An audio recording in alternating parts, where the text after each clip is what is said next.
राज्य रे कलबल करुछि प्रबल ठंडा। सारा ओडिशा शीतरे थरुछि।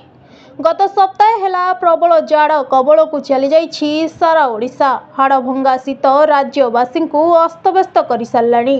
वयस्क रोगी और शिशुंको पई यह घातक होइतिबा बेले अन्य माने भी ठंडा काश ज्वर सह बहु ठंडा जनित एलर्जीर शिकार होउछंती।